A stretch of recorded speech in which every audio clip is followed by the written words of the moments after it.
Thank you, Mr. Chairman, and good afternoon to our witnesses. General Rainey, thanks for the discussion we had about Futures Command a few weeks ago. I thought it was very illuminating. Last month, we learned about another delay with the Improved Turbine Engine Program, the ITEP, and it won't be expected now until 2024. These delays not only affect the new FARA aircraft, but also the already fielded 60s and 64s. Assistant Secretary Bush, in an interview with Defense News, you characterized the source of the delay as manufacturing challenges and not design challenges for GE Aerospace. I know the Army is briefing me next month on the finer details of ITEP, and I look forward to getting into this issue in depth then. But broadly, can you talk about the supply chain and component issues that are affecting ITEP? Is that what the manufacturing issue is, supply chain, or what's going on here? Senator, frankly, it's quality control further down the supply chain. GE's responsible for all of it, but of course they have hundreds of subs they deal with. A few very important ones have had trouble building some of the new parts. For example, some of them are 3D printed. So we are using some new techniques here, making them at the quality levels needed to get engines to go to test. The good news is we did just last week light off the second test engine. So we are on a path to a better situation, but that is my understanding of the challenge.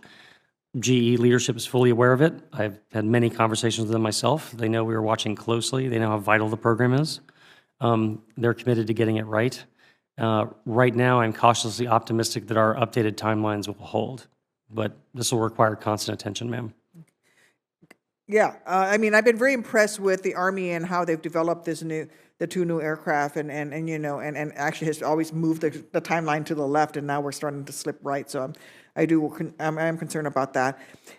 Are these concerns something that would affect other Army modernization programs like the next generation combat vehicles, the downstream supply chain manufacturing to tolerances?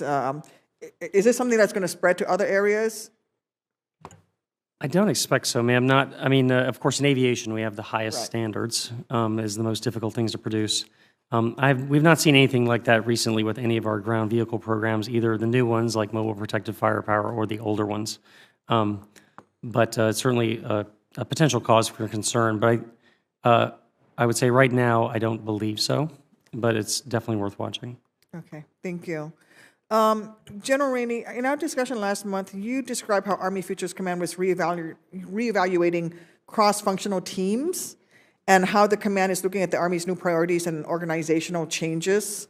As you emphasized, the purpose of modernization is to drive transformation across the joint force. And I'm interested in hearing more about the integration across the total force and your 75th Innovation Command in particular. How does Futures Command integrate the experience of its reserve component members? Are there best practices for the Army at large to incorporate into other active reserve units? Thank you, Senator. I know, I like T-ball, I just put the ball right on top of the tee for you. So the 75th Innovation Command is a great success story of the total Army, right? So yeah. It's not, you get this from Compo 1 and something less in Compo 2 or Compo 3. That's absolutely not the case. When it comes to what I do, I'm trying to innovate, trying to find tech expertise without paying a whole bunch of money or taking a lot of time. So the fact that the 75th Innovation Command, General Marty Klein, I can call him and say, here's a problem, or here's what we think is a solution. We want somebody to troubleshoot, and his ability to reach out through his entire enterprise and find people that are not just experts by the best people in the military. So a lot of them are the best people in the country in academia and industry, and being able to leverage that capability as we modernize the Army is kind of like a superpower. Mm-hmm. So absolutely, we should continue to expand it. As far as integrating across the joint force, I would offer Project Convergence as an example of that. It's our persistent experimentation approach, nested with exercises, and then periodically having capstone events. But we believe that Project Convergence is a Army-hosted joint experiment, and as every year, as we do those capstone events, they become more and more joint. We add more and more partners, and that's another way that we're continuing to apply a sense of urgency to our integration efforts. Thank you. Just, I'm over time, but if you could reply for the records, I'd like to know what the Army's plans are to program and integrate Gray Eagle into the National Guard and active and reserve components. I want to make sure that the Army has a holistic view of concurrent and proportional fielding of weapon systems to achieve the total true force interoperability, so that the National Guard is also getting the Gray Eagle in a way that they can actually also train up and operate them. Yes, Senator. Thank you. Mr. Chairman.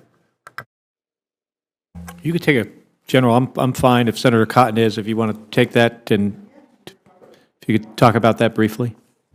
Yeah,